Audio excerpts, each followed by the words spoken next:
আমার রাদিয়াল্লাহু আনহু বললেন, তুমি কি ওয়াসকে চিনো? বলে হ্যাঁ চিনি। আমাদের সমাজে ওয়াস আল-কারনী নামে একজন মজজুব আছে, পাগল। তাকে আমরা একটা ঝুপটি ঘর বানায় দিয়েছি। বছরের পর বছর এই ঘরের মধ্যে থাকে। সারা দিন রাত বর্ষে খালি নামাজ রোজা জিকির ফিকির করে বেড়ায়। দুনিয়াদারি সে করে না। সে কেমন লোক জানেননি? সমাজে তার কোনো দাম নাই, সমাজে তার কোনো মূল্য নাই। সে একবারে দিনহীন একটা মজজুব। তার পোশাক হলো একবারে জীর্ণ শীর্ণ, একটা চাদর আর একটা জুব্বা ছাড়া তার আর কিছু নাই। পশমের মোটা চাদর আর জুব্বা, তালি দেওয়া, একবারে চুল দাড়িগুলি এলোমেলো। সে সারাদিন খেজুরের বিচি গুছাইয়া গুছাইয়া টুকাইয়া টুকাইয়া, আমাদের দেশে বলে টুকায়, টুকাইরা বোতল পলিথিন হাবিজাবি টুকাইয়া সারাদিন টুকায়, বিকেল বেলা নিয়ে বিক্রি করে কিছু পয়সা পায়। আমাদের দেশে টুকাই আছে, ঢাকার শহরে বড় বড় শহরে টুকাই আছে, টুকায় টুকায় তারা রুজি করে। হাজরাতে ওয়াস আল-কারনীর বেলায় তার চাচা বলতেছে, টুকাই খেজুরের বিচি টুকাইয়া বাজারে বিক্রি করে যা খেজুর পায়, এই খেজুর দিয়ে সে ইফতার করে খায়, সংসার চালায়। তার আমরা পাগল মনে করি, সমাজে তার কোনো দাম নাই। হযরত ওমর রাদিয়াল্লাহু আনহু চোখের পানি ফেলায় ফেলায় কাঁদতেছিলেন। ডেকসি উঠে গেছে ওমরের, বলতেছে, বেটা আল্লাহর বান্দা, আমি ওই লোকটাকে খুঁজতেছি, তুমি কি তার সন্ধান দিবা? বলে হ্যাঁ, আমি জানি সে হজে আসছে, তবে এইখানে না, সে আরাফাতের ময়দানে আছে, আপনি সেখানে চলে যান। হযরত ওমর বলেন, আমি তো তাকে খুঁজতেছি। হযরত ওমর আর আলী দুইজনে ঘোড়ার উপরে সাওয়ার হয়ে চলে গেলেন আরাফাতের মাঠে। যাওয়ার পরে দেখলেন একটা গাছের নিচে দাঁড়ায় দাঁড়ায় আল্লাহর বান্দা নামাজে রত আছে। দীর্ঘ সময় নামাজ পড়ল। হযরত ওমর আর আলী দুইজন পাশে বসে আছে। নামাজ শেষ হয়ে যাওয়ার পরে হযরত আলী রাদিয়াল্লাহু আনহু তারে সালাম দিলেন। হযরত ওমর সালাম দিলেন। সালামের জবাব হলো, কথাবার্তা হলো। হযরত ওমর পরিচয় দেন নাই, আলী পরিচয় দেন নাই, তখনও পরিচয় দেন নাই। বলতেছে, আপনার নাম কি? ওয়াইস। বলে হ্যাঁ। আপনি কি কোন বংশের? বলে হ্যাঁ, ইয়ামানের। হযরত আলী বলতেছে, ওয়াস আল-কারনী, তোমার ব্যাপারে আমাকে ঠিকানা। হযরত ওয়াস আল-কারনী বলেন, আপনারা কারা? আমার ঠিকানা আপনাকে কে দিয়েছে? তখন হযরত ওমর বললেন, আমার ঠিকানা, আপনার ঠিকানা আমাদেরকে একজন দিয়েছেন, তিনি রাহমাতুল লিল আলামিন। একবার জোরে বলা যাবে কি মারহাবা? উম্মতকে জানান, আমি আল্লাহর নির্দেশ, আমি আল্লাহর হুকুম, আমার বান্দারা রে তোমরা শিরিক করবে না, আমি আল্লাহর ইবাদত ছাড়া আর কারো ইবাদত করবা না। ইবাদত কার? আল্লাহর। জোরে বলেন কার? নামাজ কার জন্য? কিন্তু আমার দেশের নামাজ তো মানুষ বিয়ে নামাজ পড়ে। বিয়াই চিনেন আপনারা? বিয়াই চিনেন? বিয়াই সামাজিক নামাজ, ডরের নামাজ, বিয়ে নামাজ, ঠেলার নামাজ, নামাজের শেষ নেই। বিভিন্ন কোয়ালিটির নামাজ আছে। সমাজের ডরে মুসল্লি নামাজে আসে। আবার অনেক মুসল্লি চিন্তা করে, আমি যে নামাজে দাঁড়াইলাম, ঢক মতো যদি নামাজ না পড়ি তো ইমাম সাহেব হুজুর কি বলবে? আমি আমার ঢাকার মসজিদের হাউজিং এর খতিব ৪-৫ হাজার মুসল্লি প্রত্যেক জুমাতে হয়। এখন আমি যদি চিন্তা করি যে আল্লাহ, আমি যদি ঢক মতো লম্বা সেজদা দিয়ে নামাজ না পড়ি তো মুসল্লি কি করে, এই চিন্তা করে যদি আমি নামাজ পড়ি তাহলে আমার নামাজের মধ্যে শিরিক ঢুকে গেছে। কারণ আমি আল্লাহর ভয়ে নামাজ পড়ি নাই, আমি মুসল্লির ভয়ে নামাজ পড়ছি। ভয়টা কার? আল্লাহর ভয়ে নামাজ পড়তে। আমরা আল্লাহকে ডরায় নামাজ পড়বো। এই জন্য বাংলাদেশে যারা ৫ ওয়াক্ত নামাজি, তারা মূলত আল্লাহকে ডরায় নামাজ পড়ে।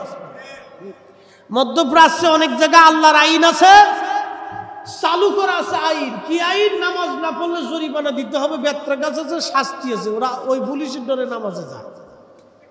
আর আমরার বাঙালি জাতিরা অনেক জায়গায় এই যে দেশে পুলিশের ডরে টরে যায় না, তারা আল্লাহর ভয়ে যায়। এক কথা কন না কেন? আজকের মাহফিলে কি আপনাদের প্রত্যেক জন প্রতি ৫০০ টাকা করে দেওয়া হবে? হ্যাঁ, তো আপনারা আইছেন কার ভয়ে? আল্লাহর ভয়ে এখানে আইছেন। মাহে রমজানে সারাদিন রোজা রাখছেন, খাবার সামনে খান না, পানি আছে, খাবার আছে, মুড়ি আছে, সিঁড়ি আছে, এই মিষ্টান্ন আছে, এই বিভিন্ন কোয়ালিটির ফল ফুল সামনে নিয়ে বসে রয়েছেন, হাতে লাড়াচাড়া করতেছেন, খান না। ফেরেশতাদেরকে আল্লাহ বলে, ও ফেরেশতারা, তোরা বানাইতে নিষেধ করছিলাম আমার বান্দা, দেখ সারাদিন রোজা রাখছে, বুকে তৃষ্ণা, সামনে পানি, পেটে ক্ষুধা, সামনে খাবার, হাতে লাড়াচাড়া করে, কিন্তু বান্দা খায় না। কার ভয় জানিস?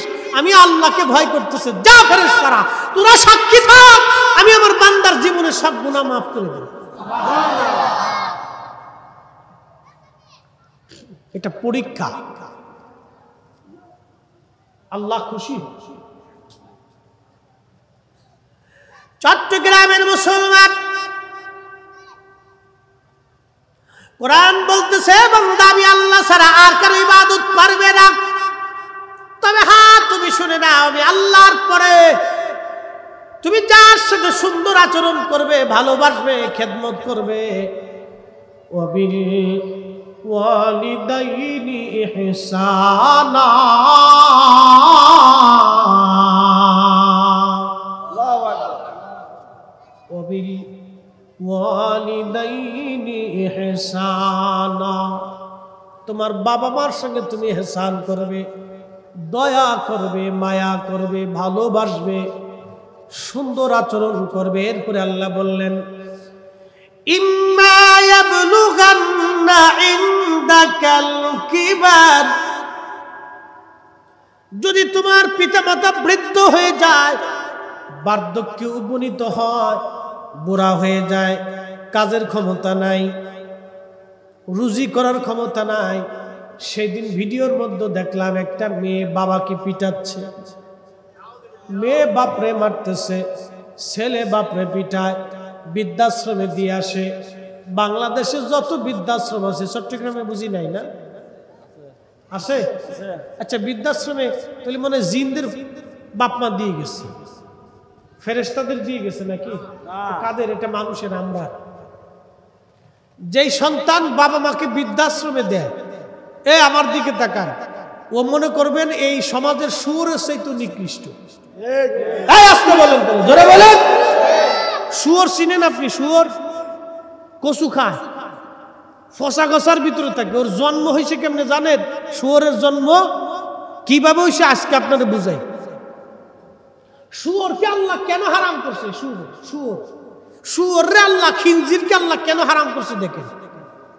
এই খিনজির নূহ আলাইহিস সালাম মহাপ্লাবনে বিরাট বড় নৌকা বানাইছে, বিরাট বড় নৌকা, বিরাট বড় জাহাজ।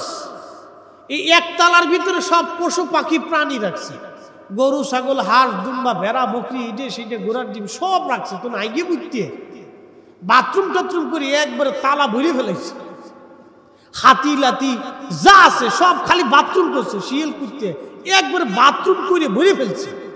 আর নূহ আলাইহিস সালাম আল্লাহরে বলে, আল্লাহ আমি আমার ভাষায় বলতেছি না, ইমাম ইবনে কাসির আল বেদার ভিতরে লিখছে, নূহ আলাইহিস সালামকে আল্লাহ এই বাথরুম টাথরুম করিয়ে তোমার এই সৃষ্টি মাখলুক শিয়াল কুত্তে হাঁস মুরগি ভেড়া দুম্বা গরু ছাগল এই হরিণ টরিণ যা আছে সব আমার একতলা ভরে ফেলছে, এখন এটাকে কি করিয়ে পরিষ্কার করবো? আল্লাহ আমি তো বিপদগ্রস্ত। আল্লাহ বললেন, তুমি একটু হাতির কাছে যাও, হাতির পিছনে ওই যে লেজ আছে, লেজটাকে উঁচা করিয়া কায়দা মতো একটা বাড়ি বসান দিতে। আল্লাহ নূহ নবীকে বললেন, নূহ রে, হাতের লেজ উঁচা করে হাতের পৃষ্ঠদেশে কায়দা মতো তোমার হাতের লাঠি দিয়ে একটা বাড়ি মারো, আমি আল্লাহ একটা নতুন প্রাণী এই হাতির ভিতর থেকে বের করে দিয়ে আসবো। হাতির বাথরুমের রাস্তা দিয়ে আল্লাহ রাব্বুল আলামিন একটা প্রাণী পাঠাইলেন। এই প্রাণীর নাম হলো শুয়োর, আরবিতে বলে খিনজির। ও আইসি নূহ আলাইহিস সালামের নৌকার ভিতরে আইসি পায়খানা বাথরুম ফসা ফসা যা আছে খাইতে লাগলো। এই জন্য আমার আল্লাহ শুয়োরের গোশত আজকে থেকে না, নূহ আলাইহিস সালামের জমানাত থেকে যখন শুয়োর আসছে আজও পর্যন্ত শুয়োরের জাত আল্লাহ আর দুনিয়ার থেকে উঠাই নাই। আল্লাহ একবারে খিনজিরটাকে সব নবীদের জমানে আল্লাহ হারাম করে দিয়েছেন। কোন নবীর জমানায় এটা হালাল ছিল না, সব নবীর জমানে এটা হালাল হারাম ছিল। কারণ এই শুয়োরের খাবার হলো পচা গছা বাথরুম আবি যাবি, এই ময়লা ময়লা এইগুলি শুয়োর খাইয়ে বেড়ায়। এই জন্য আমি বললাম, যেই ছেলে তার বাবা মাকে বৃদ্ধাশ্রমে দেয় ওটা শুয়োরের চাইতেও নিকৃষ্ট। কথা কোন ঠিক কিনা?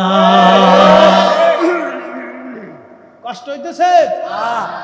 যেই ছেলে মেয়ে বাপ মানে বৃদ্ধাশ্রমে পাঠায়, আমি আবার বললাম ওটা খিনজিরের চাইতেও নিকৃষ্ট। ওর সাথে আত্মীয়তা করবেন না, উঠা বসা করবেন না, সমাজ কমাজ করবেন না, ওরে লাইট দিয়ে সমাজ থেকে বের করে দিন। বুঝতে পারছেন? কথা ক্লিয়ার, কোনো ভেজাল টেজাল নাই, এগুলো সামাজিক বেদি। ওরে দেখে আপনার বাচ্চা শিখবে যে আমার স্বাস্থ্য ভাই, আমার জ্যাঠাতো ভাই, মামাতো ভাই, ফুফুতো ভাই তার বাপরে বৃদ্ধাশ্রমে দিয়ে দিছে, আমার বাপ বুড়ো হলেও দিয়ে দিবে। বুঝতে পারছেন? এগুলি সামাজিক বেদি, করোনা মহামারীর চাইতে। ওর থেকে জুদা হয়ে যাবেন। ওরে মনে করতে হবে যে সমাজের শুয়োর।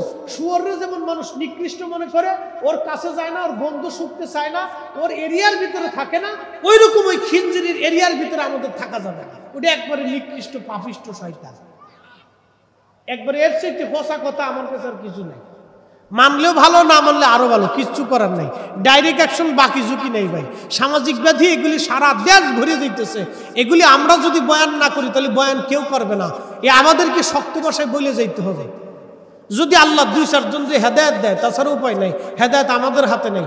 বলার দরকার আমাদের, পালন করার দরকার আপনাদের। আল্লাহ যেন জাতির হেদায়েত দেয়, সকলে বলেন আমিন। আমরা যেন খ্রিস্টান ইহুদি কুফফারদের মতো ওই বদ চরিত্র, বদ নেশা যাতে আমাদের না আসে। ওদের দেশে বৃদ্ধাশ্রম বিরাট বিরাট, ও বৃদ্ধাশ্রমে সব দিয়ে দেয়। ইউরোপ, অস্ট্রেলিয়া, আমেরিকা চলে যাবেন, হাজার হাজার বৃদ্ধাশ্রম, বাপ মা বুড়া হতে হতে বৃদ্ধাশ্রমে দিয়ে দেখে চলে যাও। মুসলিম সম্প্রদায়ের ভিতরে এগুলি চলবে না। অন্য ধর্মের যদি কেউ আমার ওয়াজ শুনে থাকে তাহলে আপনারও ঠিক হয়ে যায়। ধর্ম আপনার যা যা হতে পারে, পিতামাতার প্রতি সন্তানকে কৃতজ্ঞ থাকতে হবে। আপনি হিন্দু না মুসলমান, শিখ না বৌদ্ধ, খ্রিস্টান না নাসারান, ইহুদি, কোন ধর্মের কোন জাতির এটা না, মা সবার কাছে সম্মানিত। কি কথা বলেন, ঠিক কিনা? বাবা সবার কাছে সম্মানিত। প্রিয় মুসলমান, চট্টগ্রামবাসী, আল্লাহ রাব্বুল আলামিন পিতামাতার খেদমত করার তৌফিক দিক। আল্লাহ বলেন, ইম্মা ইয়াবলুগান্না ইনদাকাল কিবারা আহাদুহুমা আও কিলাহুমা ফালা তাকুল লাহুমা উফফিন ওয়ালা তানহারহুমা ওয়া কুল লাহুমা কওলান কারীমা ওয়াখফিদ লাহুমা জানাহাল যুল্লি মিনার রাহমা। কি চমৎকার আল্লাহর কথা। আল্লাহ বলল, আমার বান্দা, তোমার পিতামাতা যখন বৃদ্ধ হয়ে যায়, তুমি তার সঙ্গে এমন ভাষা তুমি ব্যবহার করো, এত নরম ভাষায় তুমি কথা বলো যাতে তোমার আব্বা আম্মা উহু শব্দটা পর্যন্ত করে না বসে। তুমি তার দিকে দয়ার নজর দাও, মায়ার নজর দাও, এহসান করো, দয়া করো, সুন্দর আচরণ করো, নম্র ভাষায় কথা বলো, তার দিকে মায়ার ভালোবাসা দাও। ছোট্টকালে তোমার যেইভাবে ভালোবাসতো, তুমিও বাবা মাকে সেইভাবে ভালোবাসো। আখফিদ লাহুমা জানাহাদ যুল্লি মিনার রাহমা। তুমি তোমার বাবা মাকে রহম করো, দয়া করো। কারণ তুমি যেই দিন ছোট্ট ছিলা, তোমার বাবা মা তোমাকে রহম করেছিল। বাবা মা ইচ্ছা করলে তোমাকে জুদা করে দিতে পারতো, তোমার খাবার না দিতে পারতো, কষ্ট দিতে পারতো, কিন্তু না, তোমাকে দুলায় দুলায় দুলায় দুলায় তোমার মা তোমারে খাওয়াইছে। তোমার বাবা কত ঘাম ফুটায় ফুটায় জমিনের মধ্যে পরে রুজি করে তোমার বাবা তোমার জন্য পয়সা করে নিয়ে আসছে, খাবার নিয়ে আসছে। আজকে তুমি বিরাট বয়সওয়ালা শক্তিওয়ালা হয়েছ, তোমার মা তোমার বাবা বৃদ্ধ হয়ে গেছে। না না, তুমি তার দিকে রহম করো, দয়ার নজর দাও, ভালোবাসার নজর দাও। আর তোমার বাবা মা যদি মারা যায় তাহলে কি করবা? ওয়াকুর রাব্বিরহামহুমা কামা রাব্বায়ানি সগীরা। আমার সাথে পড়েন, রাব্বিরহামহুমা কামা রাব্বায়ানি সগীরা।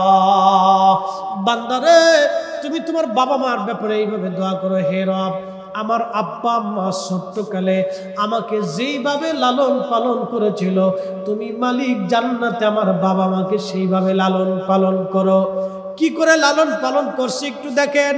আপনি একবারে শিশু, ছোট্ট বয়স, আপনার মাত্র 2 দিন, 1 দিন, 3 দিন, আপনি কেঁদে ফেলছেন, পেশাব করে ফেলছেন, মা সাথে সাথে আপনার কাপড় পরিষ্কার করে আবার নতুন কাপড় দিছে। আপনি বাথরুম করে ফেলছেন, সবার মুখের মধ্যে কাপড় চলে গেছে, কিন্তু মায়ের মুখের মধ্যে কাপড় যায় নাই। আপনার বাথরুম পরিষ্কার করে মা আপনাকে ল্যাংটার থেকে আবার পরিষ্কার করে মা আপনাকে কোলের মধ্যে নিয়ে, বুকের মধ্যে নিয়ে বারবার মা আপনার দুধ পান করাইছে। এ যুবক, তুমি শিখিয়া যাও, কেন রাব্বিরহামহুমা কামা রাব্বায়ানি সাগীরা বলল? কেন ওয়াসাল কান্নির দাম এত বিরাট হলো? ওয়াসাল কান্নি তো শাইখুল হাদিস না, মুনাজারে মিল্লাত না, প্রিন্সিপাল না, চ্যান্সেলর না, হাফিজুল হাদিস না, বিরাট বড় মুফতি না, মুনাজারে আজম না, বহস করনেওয়ালা না। তাহলে এত দাম কেন? হযরত ওমরের মতো সাহাবী, আলীর মতো মহানুভব সাহাবী, যার বিবি জান্নাতি, ছেলেরা জান্নাতি, নিজে জান্নাতি, শ্বশুর দুনিয়ার দুজাহানের সর্দার, শাশুড়ি জান্নাতি, আত্মীয়রা জান্নাতি, ভাই জান্নাতি, চাচা জান্নাতি, পুরা পরিবার জান্নাতি, তার মতো মহানুভব ব্যক্তি 10 বছর ধরে ওয়াসাল কান্নিকে তালাশ কেন করলো? শুধুমাত্র মার খেদমতের দাম কত, এশকে রসুলের দাম কত একটু বুঝে দিয়ে যান। কেন তারে তালাশ করলো 10টা বছর? শুধু একটা মাত্র কারণে। আল্লাহ রসুল বলছেন, আরে ওমর, আলী, আমার ওয়াসাল কান্নি রব্বে কারীমের দরবারে হাত তুলতে দেরি হবে, হাত ভরে আসতে দেরি হবে না। আমার গুনাহগার উম্মতের মাগফিরাতের জন্য দেরি করবে, দোয়া করতে দেরি করবে। আমার মালিক মাওলা তাকে ক্ষমা করতে দেরি করবে না। আমার ওয়াসাল কান্নির দোয়া কবুল হতে দেরি হবে না। একবার জোরে বলা যাবে সুবহানাল্লাহ। তেলের গাড়ি তেলে চলে, হাওয়ার গাড়ি হাওয়ায় চলে, বিনা তেলে চালায় গাড়ি নবী সুলাইমান। আমরা সেই মুসলমান, আমরা সেই মুসলমান। মসজিদে জুতা চুরি করি, আর একজনের মাথায় বাড়ি দিচ্ছি, চুরি করে খাই, ঘুষ খাই, ওপেন ঘুষ। হাই হাই হাই, কারে খাওয়াচ্ছে?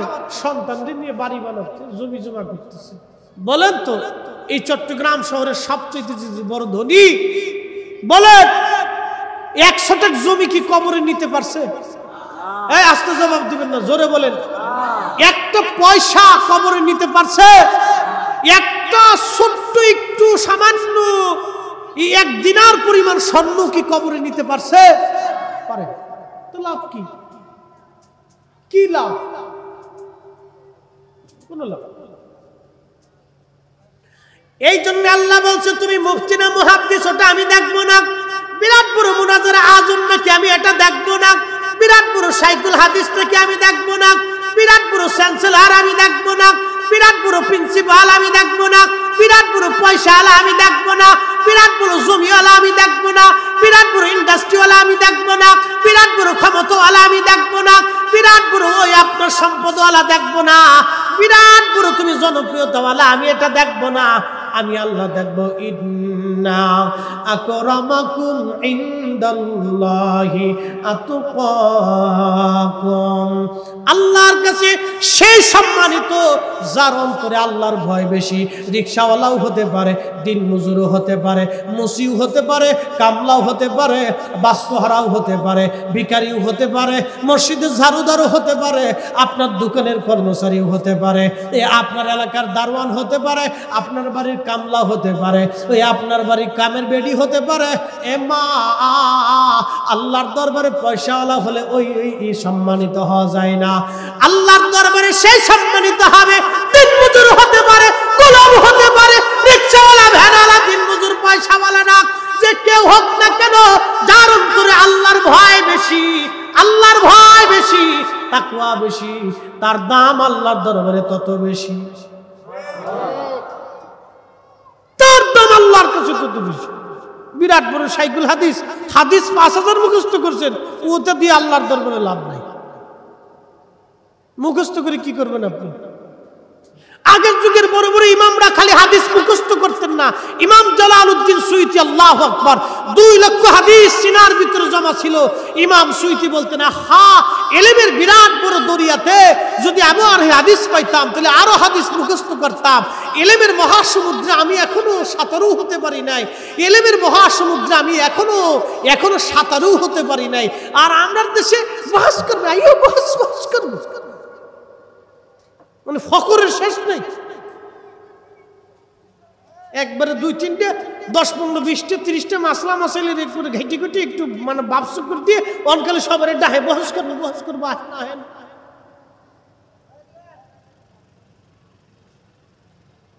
আর ইমাম সুয়ুতী 75 বার আল্লাহর নবীর সাথে স্বপ্নে দিদার হয়েছে। একসাথে বলবেন আল্লাহু আকবার। না হয় না, আরো জোরে বলেন আল্লাহু আকবার। তিনি মিলাদুন নবীর পক্ষে কিতাব লিখে গেছে।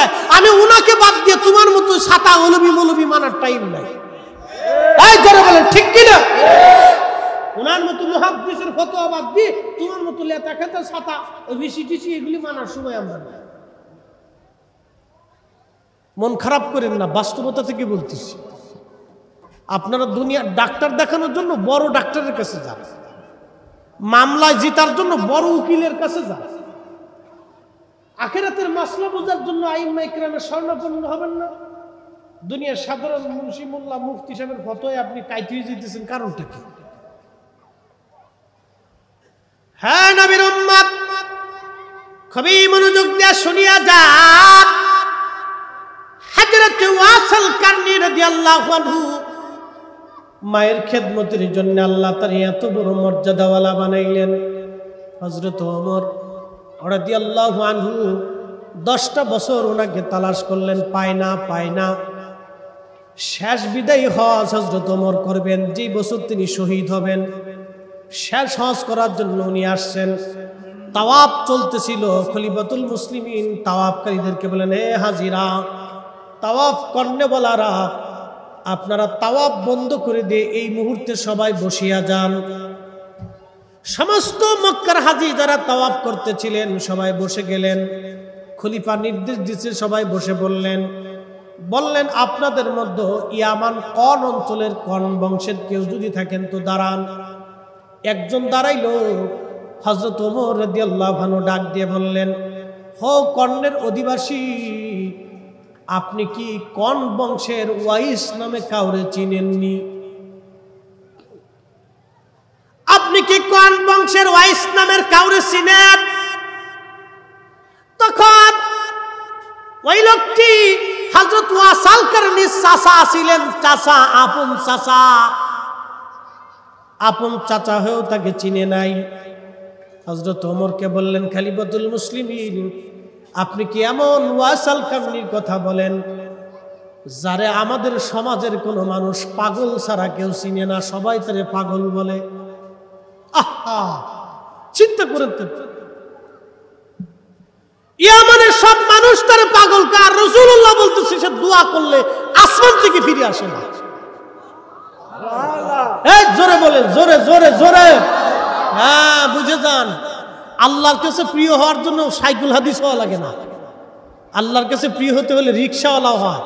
আরে রাসূলুল্লাহর দরবারে গোলাম হতে হলে বিরাট বড় মুফতি হওয়া লাগে না। রাসূলের গোলাম হওয়ার জন্য এশকে রাসূল লাগে, দিল লাগে, দিল। কি লাগে? দিল। যেই দিলের ভিতরে রাসূলুল্লাহর মুহাব্বত থাকবে, দিল লাগে, দিল লাগে।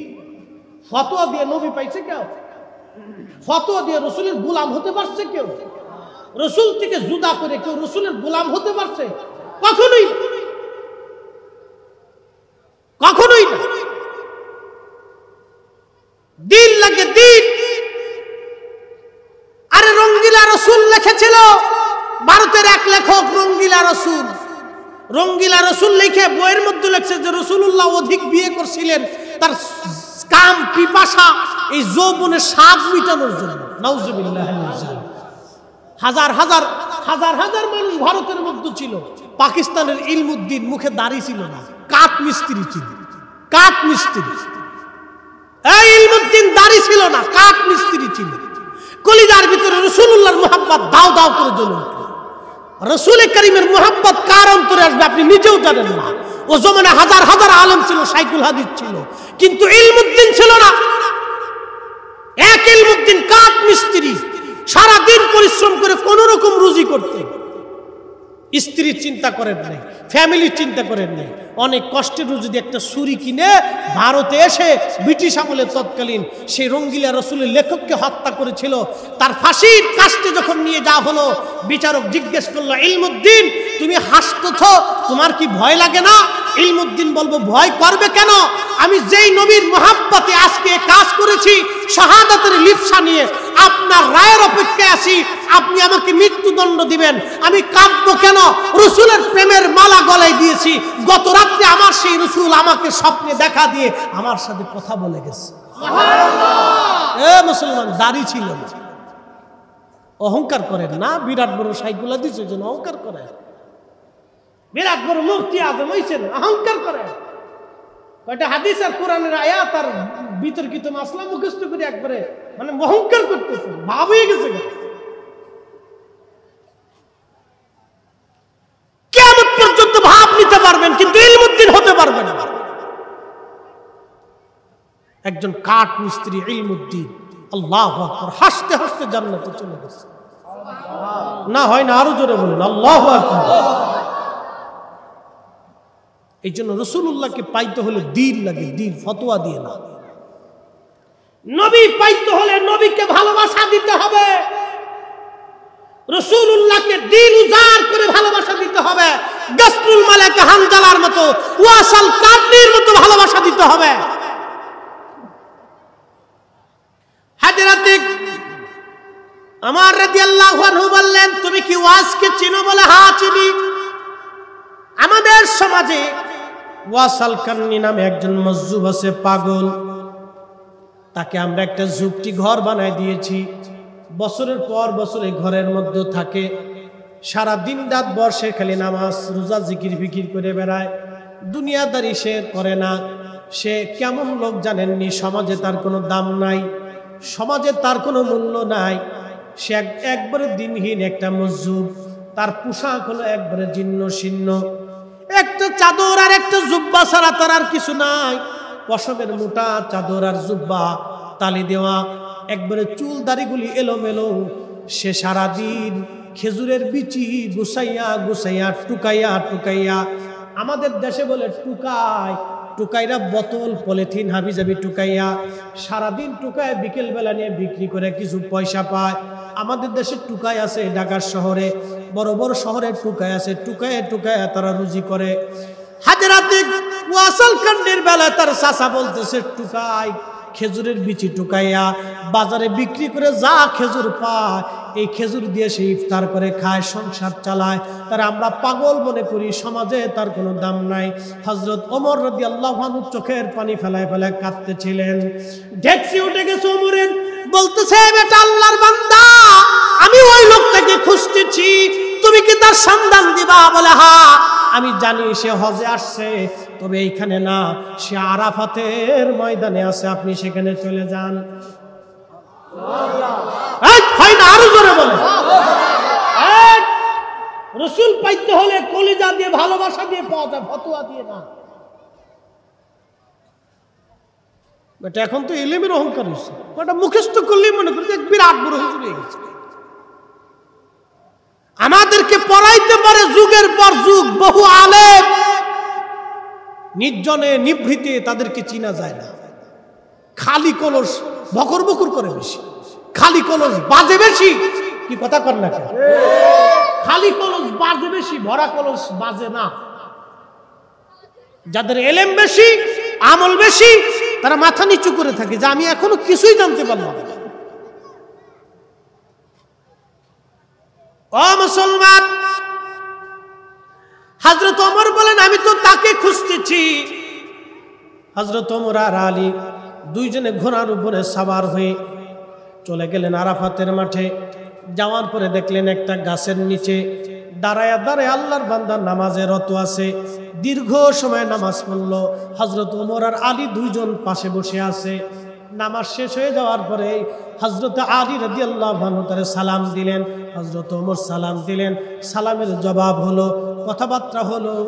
হযরত ওমর পরিচয় দেন নাই, আলী পরিচয় দেন নাই, তখনও পরিচয় দেন নাই। বলতেছে আপনার নাম কি? ওয়াইস। বলে হা। আপনি কি কোন বংশের? বলে হা ইয়ামানের। হযরত আলী বলতেছে ওয়াসাল কারনি, তোমার ব্যাপারে আমাকে ঠিকানা। হযরত ওয়াসাল কারনি বলেন আপনারা কারা? আমার ঠিকানা আপনাকে কে দিয়েছে? তখন হযরত ওমর বললেন আমার ঠিকানা, আপনার ঠিকানা আমাদেরকে একজন দিয়েছেন, তিনি রাহমাতুল লিল আলামিন। একবার জোরে বলা যাবে কি মারহাবা? হযরত ওয়াসাল কারনি বলতেছে আমার পরিচয়টা আপনাদেরকে কে দিছে? আমি তো পরিচয়হীন, কোনো পরিচয় নেই, আমি পাগল, মানুষ আমার পাগল। কিন্তু আপনারা আমার খোঁজে আসছেন, আমার পরিচয়টা কে দিছে? বলে রাহমাতুল লিল আলামিন আপনার পরিচয় আমাদেরকে দিছে। ওয়াসাল কারনি বলে আপনারা কারা? হযরত আলী বলতেছে তুমি চিনো না, ইনি খলিফাতুল মুসলিমিন হযরত ওমর। আর হযরত ওমর বলতেছে তুমি তাকে চিনো না, তিনি হযরত আলী কাররামাল্লাহ। ওয়াসাল কারনি বলতেছে হাই হাই, বলেন কি? আপনারা রাসূলুল্লাহ সাহাবী, আপনি আলী, আপনি খলিফাতুল মুসলিমিন। তাড়াতাড়ি গায়ের চাদর বিছিয়ে দিয়ে বলতেছে আমার দেওয়ার কিছু নাই, আমি একজন গরিব মানুষ। আল্লাহু আল্লাহু আল্লাহু।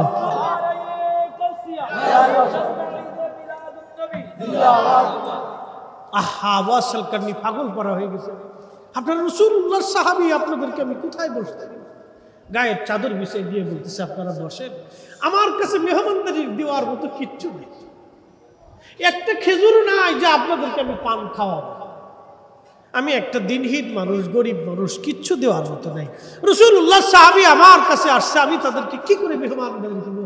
আলীর মতো ব্যক্তি আসছে, ওমরের মতো খলিফা আসছে, আমি কি করে তাদেরকে খাবার দিব? খলিফাতুল মুসলিমিন বলতেছে ওয়াসাল কারনি আপনি আমাদের জন্য দোয়া করেন। রাসূলের কাছ থেকে শুনছি আপনি দোয়া করলে কবুল হবে, ফেরত আসবে না। আপনি আমার এবং আলীর মাগফিরাতের জন্য দোয়া করে দেন। হযরত ওয়াসাল কারনি বলেন ওমর, আলী, আমি সবসময় আমার রাসূলের উম্মতের গুনাহগারদের জন্য সবসময় দোয়া করতে থাকি। একসাথে বলবেন না আল্লাহু আকবার? হায় হায় হায়, তাদের দাম কত ছিল, অথচ খেজুরের বিচি টুকাইয়া বিক্রি করিয়া নিজের জীবন চলে। মুসলমান, তারাও মুসলমান, আমরাও মুসলমান, তারাও আশিকে রাসূল। বাপ দেখে ফতোয়া দিয়ে নবী খুঁজে নাই, ভালোবাসা দিয়ে নবী খুঁজছে। কি কথা বলেন, ঠিক কিনা?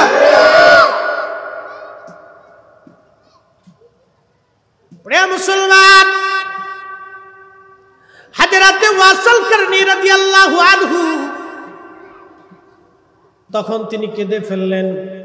হযরত ওমর বললেন ওয়াসাল কারনি আপনি একটু বসেন, আমি আপনার জন্য খাবার কিনে নিয়ে আসি, কিছু পোশাক কিনে আনি। হযরত ওয়াসাল কারনি বলেন ওমর, আমি রোজা আছি, কোনো খাবার আমার লাগবে না, আমার মালিক আমার আল্লাহ আমাকে খাবার পাঠায় দিবে। জোরে বলবেন কি সুবহানাল্লাহ? ওমর, খলিফাতুল মুসলিমিন, আমার হাতে সময় নাই, বসেন, আমাদের পরিচয়, আমার পরিচয়টা আল্লাহ রাসূল আপনাদেরকে দিয়ে ফেলছে। শোনেন, আমার কোনো পোশাক লাগবে না, আমার যে জুব্বাটা গায়ে দিয়েছি এই জুব্বাটাই আমার জন্য যথেষ্ট, আমার যে চাদরটা আছে এটাই যথেষ্ট, আর কোনো পোশাক আমার লাগবে না। হযরত ওমর অনেক পিড়াপিড়ি করে বললেন না, আমি একটা পোশাক আপনাকে কিনে দেই, বললেন না তা লাগবে না। কিছু খাবার কিনে দেই, বলে না তাও লাগবে না। হযরত ওমর রাদিয়াল্লাহু আনহু বললেন তাহলে ওয়াইস আপনি আমাদের জন্য দোয়া করে দেন। বলে হ্যাঁ দোয়া করে দিব, আপনিও আমার জন্য দোয়া করবেন। হযরত ওমর আলীকে বললেন, দেখেন আমার সময় কম, আপনাদের সঙ্গে আমি আর সময় দিতে পারবো না, আমার অনেক কাজ এখনো বাকি। বিদায় নিলাম, দুনিয়াতে আর কোনোদিন দেখা হয়তো নাও হতে পারে।